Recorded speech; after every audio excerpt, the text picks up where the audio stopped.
Salut à tous, Pat Bou pour la chaîne Black Ravens. Encore une fois, ça va être une vidéo qui va parler du jeu de rôle Black Ravens Mercenaires. Ça va être la première vidéo sur les règles. Ça va être sur les règles de base, les tests. Comme j'ai dit d'une vidéo antérieure, Black Ravens Mercenaires, le système de base, c'est un système basé sur des D6, un pool de D6 avec des succès. Pourquoi les D6? Parce que je pense que c'est les dés les plus faciles à trouver. C'est les dés que, même si t'es pas un habitué des jeux de rôle, t'as bien des chances d'avoir chez vous. Et je voulais quelque chose de rapide à calculer, qui va vite. Ça va être facile de voir si tu as un succès ou non, ou quelque chose de rapide. Pour ceux qui ne savent pas c'est quoi un pool de dés, c'est très simple. Si vous avez un attribut à 2, vous avez une compétence à 2, ben 2 plus 2, ça fait 4. Vous avez donc 4 dés à lancer. Dans notre cas, c'est 4 d 6. C'est ce qui fait votre pool de dés. Première des choses qu'il faut savoir, c'est qu'est-ce qu'un succès, c'est quoi qui représente un succès. Dans Black Ravens Mercenaires, les attributs, c'est ce qui est le plus important. Tout tourne autour de ça. C'est ce qui va décider c'est quoi un succès, qu'est-ce qui n'est pas un succès. C'est assez simple, vous allez voir. Si vous avez un d'attribut, vous avez un succès si vous obtenez un 6 sur un de vos dés. Si vous avez 2 d'attributs, vous avez un succès sur un 4, sur un 5 et un 6 sur le jet de votre dé. Si vous avez 3 d'attributs, vous avez un succès sur 4, 5 et 6 sur votre jet de dé. Si vous avez un 4 d'attributs, c'est toujours un succès sur 4, 5, 6, sauf que là, vous ajoutez un dé à votre pool. Et finalement, si vous avez un 5 d'attributs, vous avez encore une fois un succès sur 4, 5, 6, et vous ajoutez dans ce cas-là 2 dés à votre pool. Comme je dis dans la section, dans le premier vidéo sur les personnages, les attributs vont de 1 à 5. Fait que c'est ce qui représente un succès. Si vous obtenez 1 sur vos dés, ça compte pour un échec. Un 1 est un échec automatiquement et un échec annule un succès. Si vous avez 2 et 3, ça donne rien. Ça compte comme nul.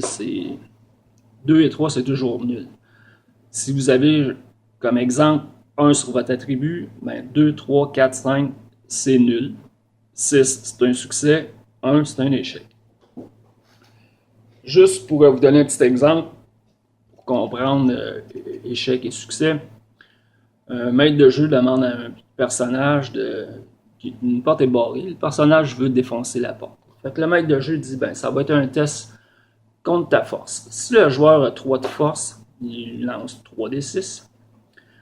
Son 3 de force lui donne un succès sur un jet de 4, 5, 6. Fait qu'il lance ses 3 dés, il obtient par exemple 2, 4 et 6. Il finit donc son jet avec 2 succès. Son 4 et son 6 sont des succès, le 2 compte pour rien. Si on prend le même exemple avec un autre jet de dés, ce coup-là, il obtient un 1, un 2 et un 5. Son 5 est un succès, son 2 ne compte pas, mais le 1 est un échec. Puis son échec annule son succès. Ce qui fait que finalement, le joueur n'a pas réussi son action, il n'a pas réussi à défoncer la porte, sans autre conséquence que la porte n'est pas défoncée.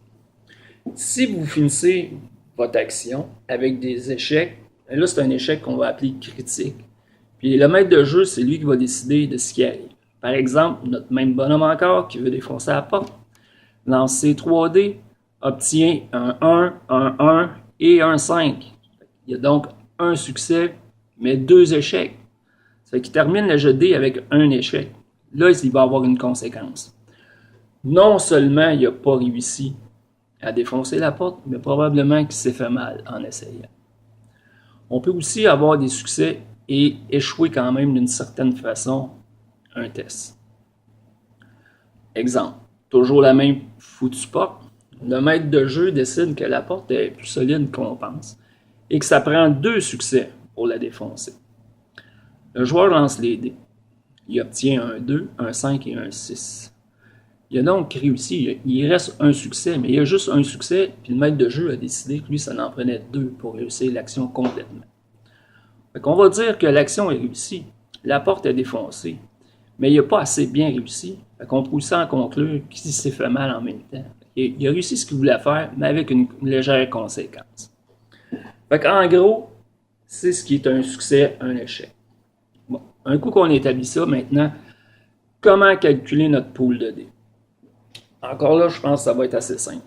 Premièrement, vous prenez votre attribut. Le nombre de votre attribut, c'est un nombre de dés. À ça, vous ajoutez, si c'est un test sur compétence, le montant de votre compétence générale. Ceux qui ne savent pas de quoi je parle, allez voir la vidéo sur les personnages, la première vidéo. Si vous avez 2 d'attributs, vous avez 2 de compétences, ça fait 4. Votre pool est de 4. Le X, c'est que les compétences ne sont pas liées à aucun attribut par défaut. C'est le maître de jeu ou c'est le joueur qui va décider, selon la logique ou selon ce qu'il veut faire, quel attribut associé avec sa compétence. Et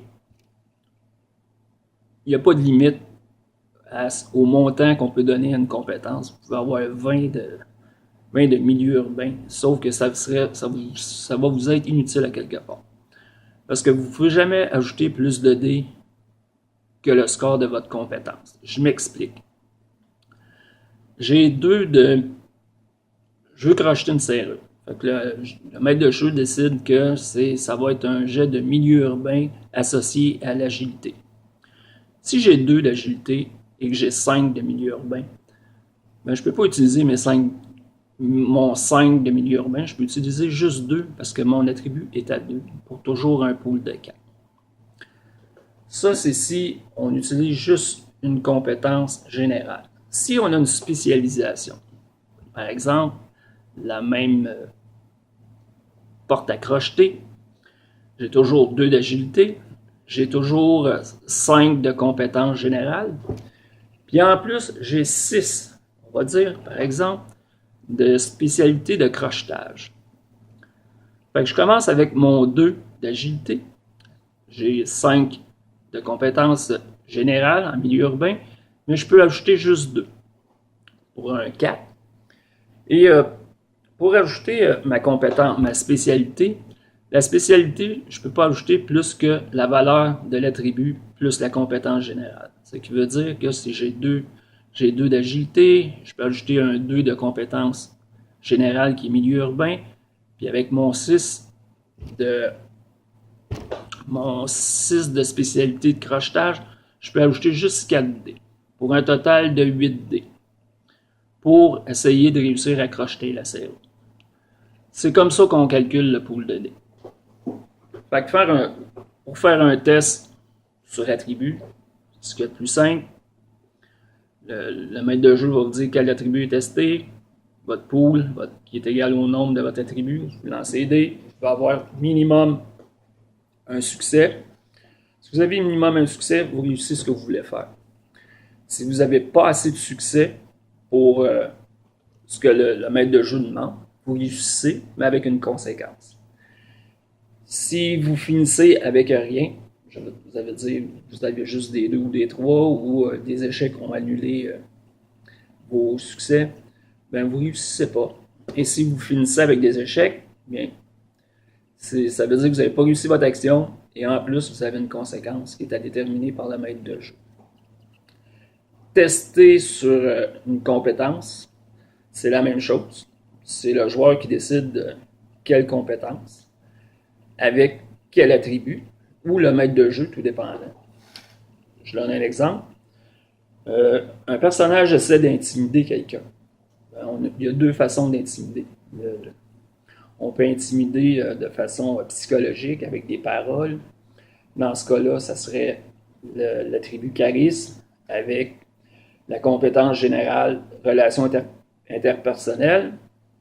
Si on a une spécialité en intimidation, on rajouterait la spécialité. C'est une manière qu'on peut intimider. Ou un joueur pourrait dire, non, moi je ne veux pas utiliser mon charisme. Moi je vais faire peur physiquement. Dans ce cas-là, on prendrait la force plus notre compétence générale de relations interpersonnelles. Puis encore là, si on a la spécialité, on rajouterait notre spécialité intimidation. C'est pour tester une compétence. Tester en opposition, ben, c'est assez simple. C'est un test de compétence, chacun de son côté. Puis celui qui finit avec le plus de succès réussit, il l'emporte sur l'autre. Les tests en coopération, les 2, les 3 joueurs additionnent le succès s'ils en ont pour réussir le test. Le maître de jeu va décider, lui, ça prend 4 succès au total. Si les 2 joueurs, les 3 joueurs ensemble ont les 4 succès, ben, l'action est réussie. En gros, c'est le système de base. J'espère que j'ai été assez clair. Je pense que c'est pas toujours évident par vidéo.